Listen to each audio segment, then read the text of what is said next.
Premièrement, on va commencer par les tissus primaires.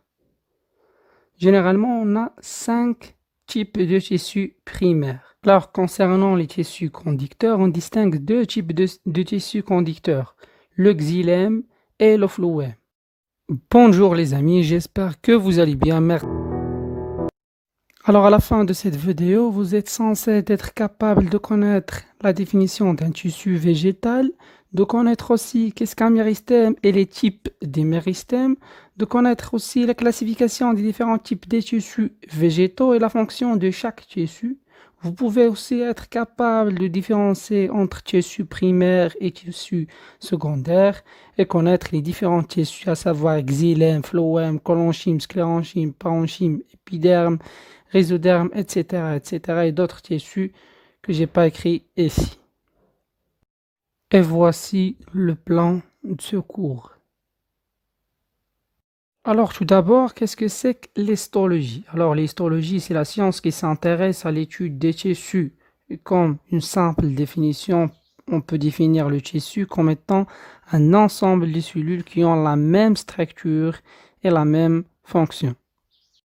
Et donc, puisqu'on est dans un cours de biologie végétale, on va s'intéresser aux tissus végétaux, d'où le nom histologie végétale. Donc, je répète, un ensemble de cellules végétales forme un tissu végétal. Plusieurs tissus végétaux vont former un organe végétatif. Donc, d'après cette définition, on conclut qu'un organe végétatif, par exemple la feuille, est formé par plusieurs tissus. Et le tissu, il est formé par plusieurs cellules qui ont la même structure et la même fonction. Alors, comment on peut visualiser les tissus végétaux? Alors, pour voir ou bien pour visualiser les différents tissus végétaux, on a tout simplement besoin d'un microscope optique, de l'alcool et du colorant. Et on obtient ces merveilleuses images. Je vais faire une vidéo concernant l'identification des tissus végétaux. Je vais le faire comme exercice. Je vais vous donner les étapes à suivre pour connaître un tel ou tel tissu. Mais maintenant, on va passer à la partie la plus complexe de ce cours, c'est la classification des tissus végétaux. Alors, il existe plusieurs types de classification des végétaux. On distingue la classification ontogénique, c'est-à-dire selon l'origine génétique du tissu, c'est-à-dire d'où vient ce tissu, est-ce qu'à partir du méristème primaire ou bien à partir du méristème secondaire, et on note les tissus primaires et les tissus secondaires. Ensuite, classification selon des critères morphologiques. Et donc, cette classification prend en considération la forme du tissu. Ensuite, la classification selon des critères physiologiques. Cette fois-ci, on repose sur la fonction, bien le rôle du tissu de la plante. Et dernièrement, classification selon des critères biochimiques, c'est-à-dire la composition chimique du tissu de la plante. On va voir tout ça en détail. Alors moi, dans ce cours, je vais prendre la classification la plus générale, c'est-à-dire on va diviser les tissus végétaux en 2 groupes selon l'origine, mais je vais donner la forme, le rôle physiologique et les critères biochimiques de chaque tissu.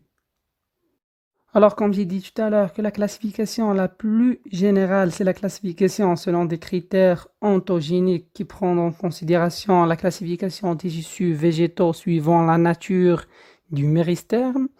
Et j'ai dit aussi qu'on a 2 types de méristème primaire et méristème secondaire. Mais tout d'abord, qu'est-ce qu'un méristème? Qu'est-ce que c'est que le méristème? Alors, l'origine latine du mot méristème, c'est méristose, qui signifie division.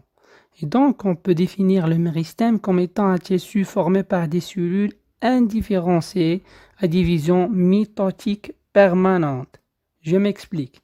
Le méristème est un tissu formé par des cellules indifférenciées, c'est-à-dire ce méristème, il est formé par des cellules qui n'ont pas encore une fonction. Ces cellules restent dans l'état embryonnaire, sont juste là pour se diviser. Donc c'est le premier point. Indifférenciés qui n'ont aucun rôle dans la plante, sont là pour seulement diviser, sont encore dans le stade embryonnaire, c'est-à-dire qu'ils n'ont pas encore eu une fonction. Indifférenciés, pas de fonction. Deuxième point, la division mitotique permanente, c'est-à-dire que ces cellules méristhématiques se divisent par mitose rapidement et de façon continue, non-stop. C'est-à-dire une seule cellule donne après division deux cellules fils, tout simplement. J'ai déjà expliqué la mitose dans une vidéo précédente. Donc, 2 points. Premier point, méristème formé par des cellules indifférenciées. Et deuxième point, division mitotique permanente.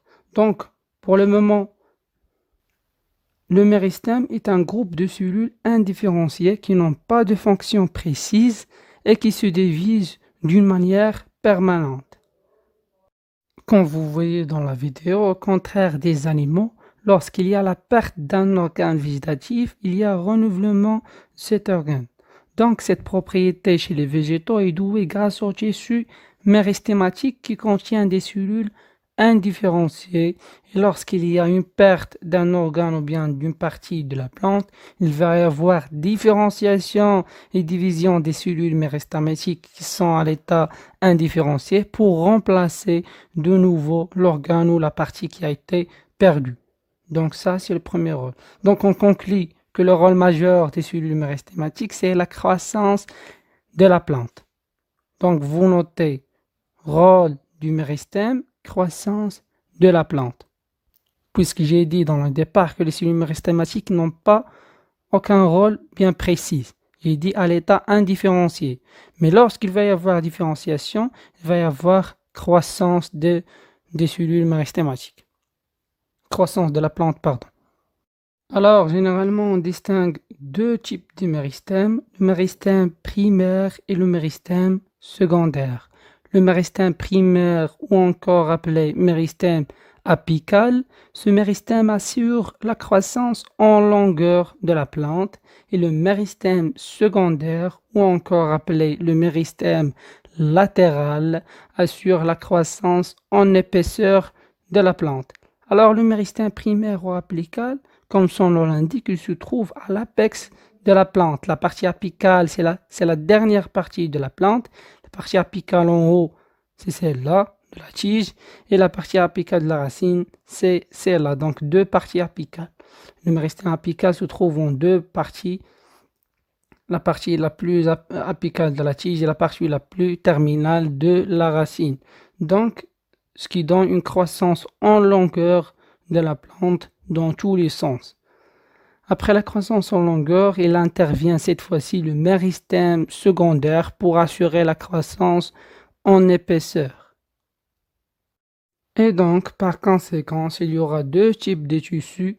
Les tissus qui émergent depuis le méristème primaire sont nommés les tissus primaires et les tissus qui émergent depuis le méristème secondaire sont nommés les tissus secondaires. Donc, méristème primaire donne directement tissu primaire et méristème secondaire donne tissu secondaire. Donc, deux types de tissus qui appartiennent aux deux types de méristèmes.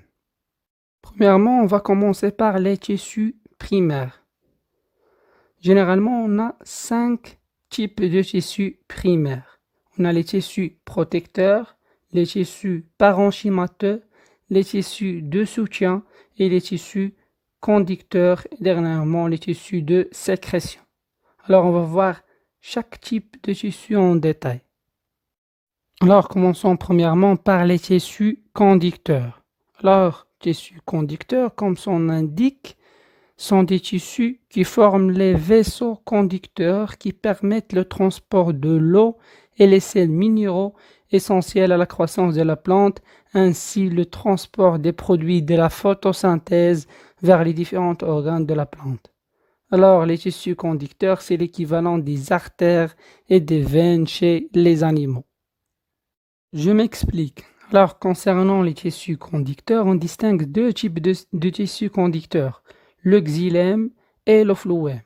Voici cette vidéo explicative du tissu conducteur xylème.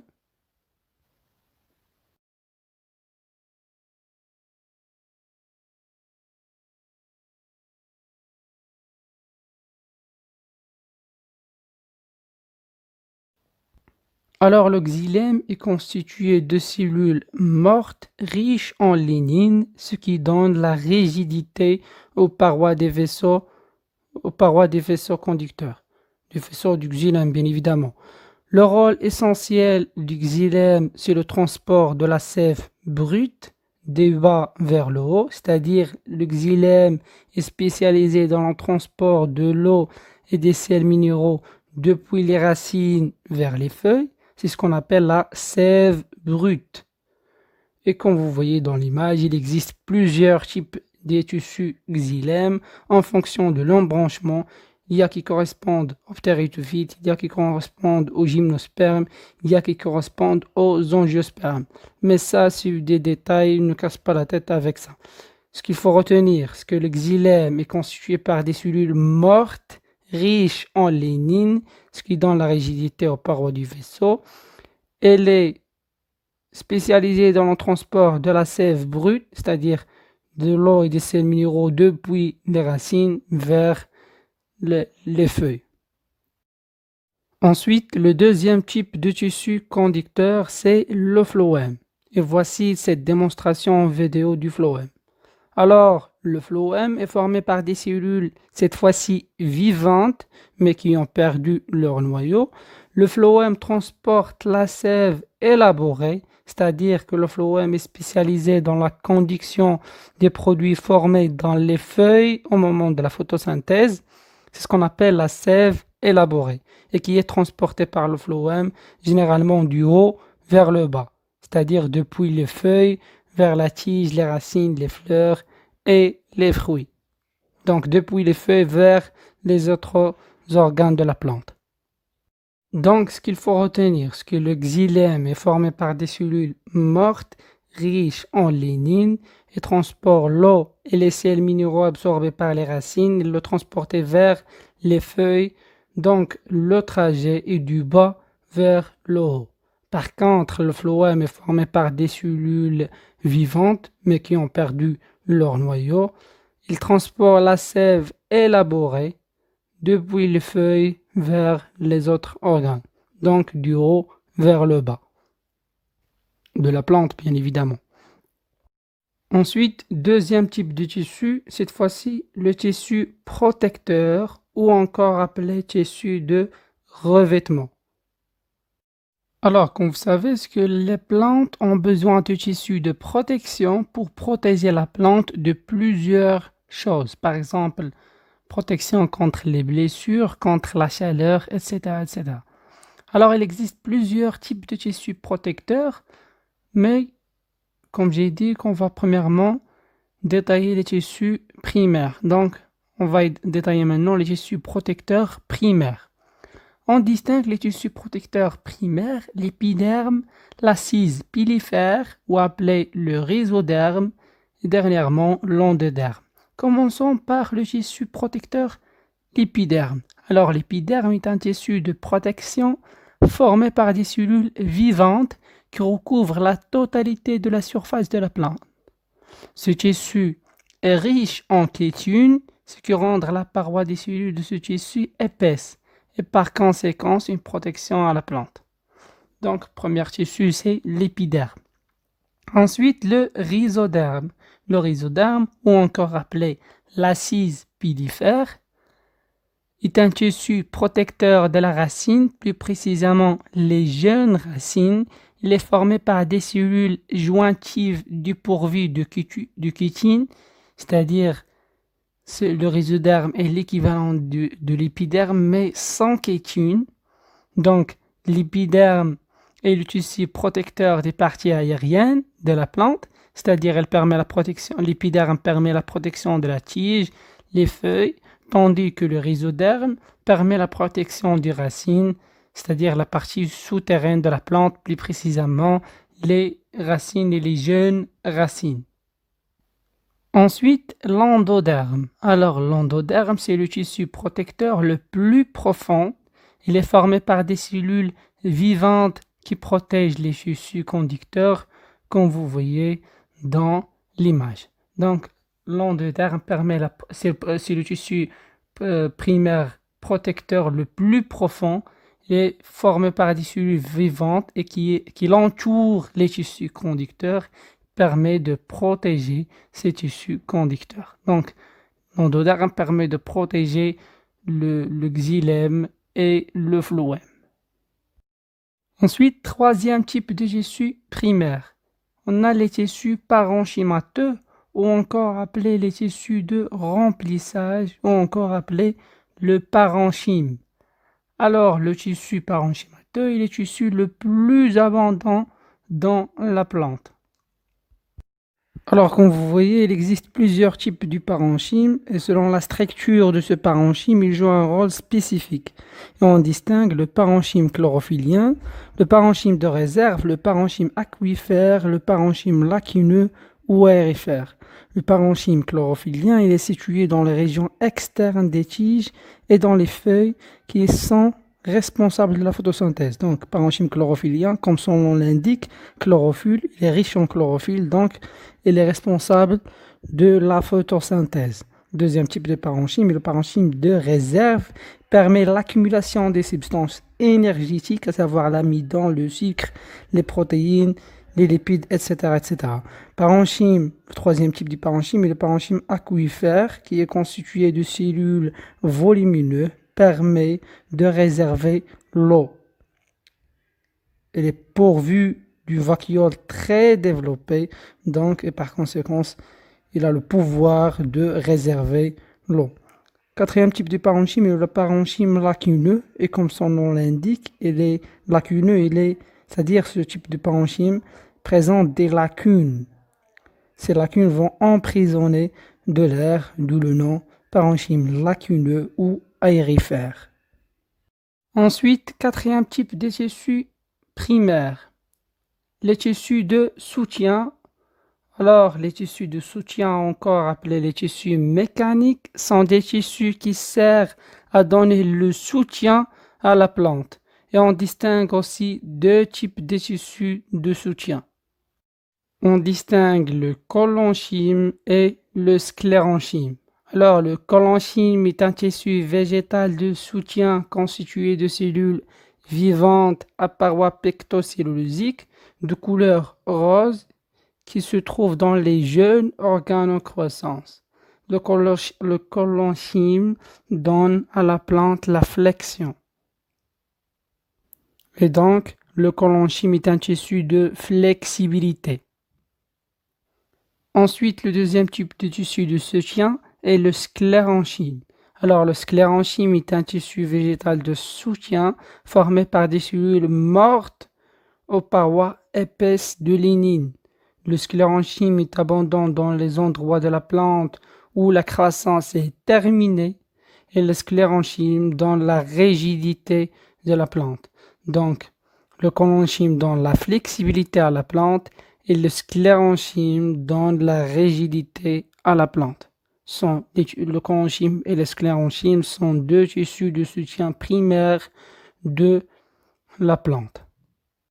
Ensuite, cinquième type de tissus primaires sont les tissus de sécrétion.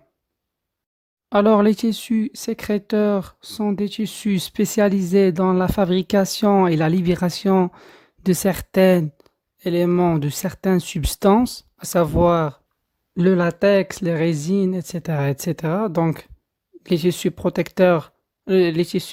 sécréteurs permettent la fabrication dans un premier temps et deuxièmement la sécrétion de ces substances. Et on distingue deux types de tissus sécréteurs, les tissus sécréteurs externes et les tissus sécréteurs internes, selon l'endroit où il va y avoir libération ou bien sécrétion du produit fabriqué. Donc si l'endroit de sécrétion est interne, on parle de tissu sécréteur interne. Si l'endroit de sécrétion il est externe, on parle de tissu sécréteur externe. Et voici des exemples des tissus sécréteurs internes et des tissus sécréteurs externes. Mais ça, c'est vraiment du détail, ne casse pas la tête avec ça. Et on arrive au deuxième type de tissus végétaux, qui sont les tissus secondaires. Mais je pense que je vais m'arrêter ici pour que la vidéo ne soit pas trop longue. et je vais faire une deuxième vidéo qui va consacrer à ce deuxième type de tissus qui sont les tissus secondaires. Alors j'espère que cette vidéo ça va vous aider à comprendre ce chapitre d'histologie végétale. Si c'est le cas, n'hésitez pas de cliquer sur like, subscribe, n'hésitez pas de poser vos questions, vos remarques ou même vos suggestions dans les commentaires. Merci, à bientôt.